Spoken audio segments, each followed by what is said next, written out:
Hey guys, welcome back, Bushcraft family. Back again with another video, and this one is a long time coming, if you ask me. It should have been on a list long ago, but let's get to it. Cronobacteria infections in babies are now a reported disease. It can be reported now, and it wasn't before. As of June 29th, the CDC announced that it will begin tracking infections caused by Cronobacteria, which was behind the outbreak in 2021 to 2022, which I think was a little bit longer than that because this was happening in 2021, or I mean 2020. It just wasn't reported. And this was among babies, and it caused an infant formula shortage that plagued the nation for months. And again, I don't think it was months, I think it was years. The council is the body that recommends what diseases are reportable, that are on this list. It includes illnesses from other foodborne pathogens, including E. coli, Salmonella, Listeria, and about 120 other illnesses are on this list. The council and the CDC are the ones who manage this list, so they say what goes on and what comes off of this list. And like I said before, I thought as bad as this stuff was or is, I figured it would have been on the list long before the shortages took place. When the recommendation becomes active, Cronobacteria infections identified in infants less than a year old will be reported by doctors and laboratories to state health departments. The department will then notify the CDC. Consumers, advocate groups, including Stop Foodborne Illnesses, Consumer Reports, and environmental working groups have advocated for the change for years, but stepped up its effort in the outbreak of 2021. And that, again, that's where I stated it should have been on this list before. And a lot of times there's these foodborne illnesses, infections, or whatever you want to call them, that are not on this list until they cause a disruption in shortages, your supply chains and stuff like this, because it's it's all about the money. Although little data is available because infections from the bacteria have not routinely been tracked, current numbers show that 40% of babies infected with the Cronobacteria die, unfortunately.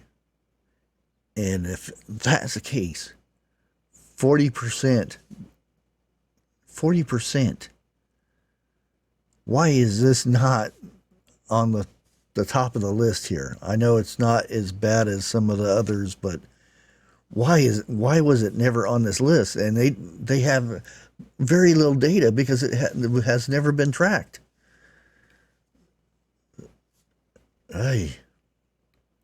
Minnesota and Michigan are the only states that have been reporting Cronobacteria infections to the CDC. The recommendations can be adopted now by any state, but will not formally go into effect until 2024. So, again, that slow wheel of progress. How many babies, infants have to perish because this stuff is not being tracked? And now that we're going to put it on the list. Why is it taking so long for this to go on the list?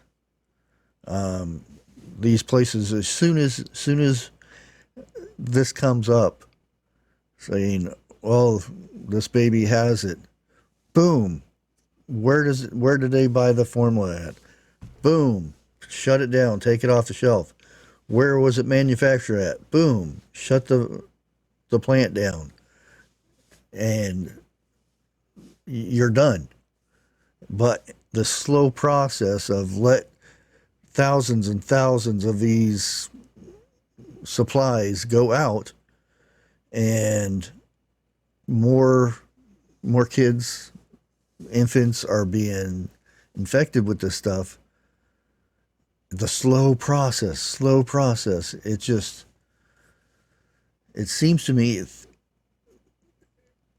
with kids, it should be, that should be like, boom, right then and now. It should be on everybody's list. It should be on the forefront of getting things done.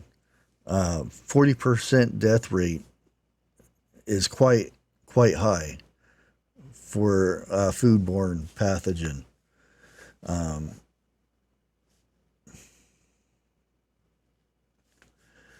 Based on recommendations from Council of State and Territorial Academical and U.S. Centers for Disease and Control and Prevention officials announced that their decision on Thursday, June 29th.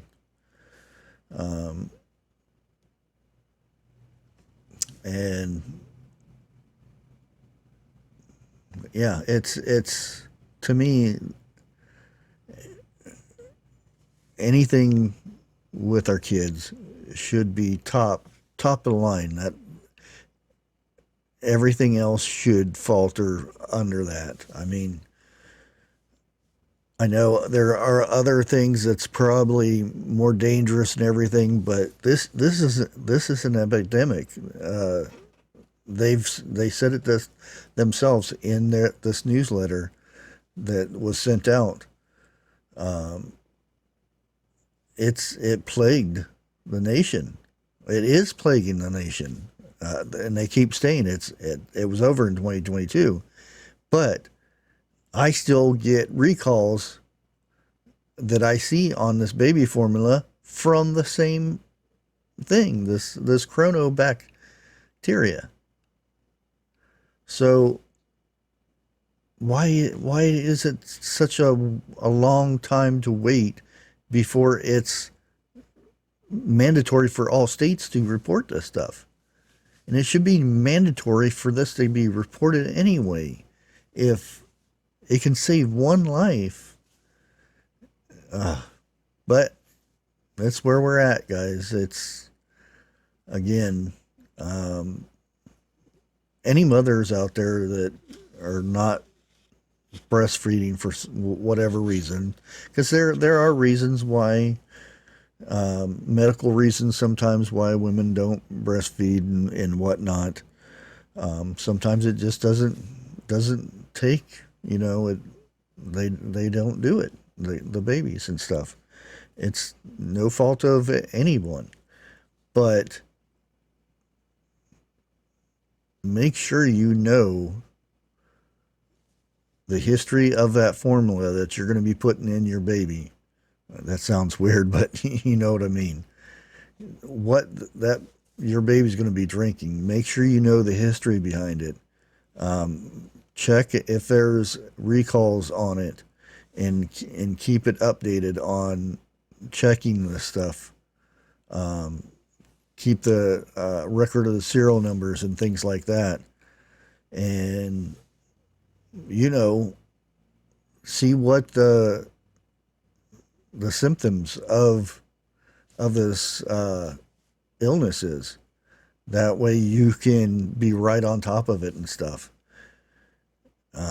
Too often we rely on these companies and, the FDA, the CDC, and all these things to protect us from all this stuff.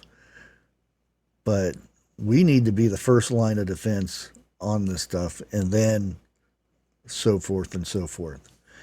And I'm going to go ahead and end it here. And I want to thank everybody for hanging out.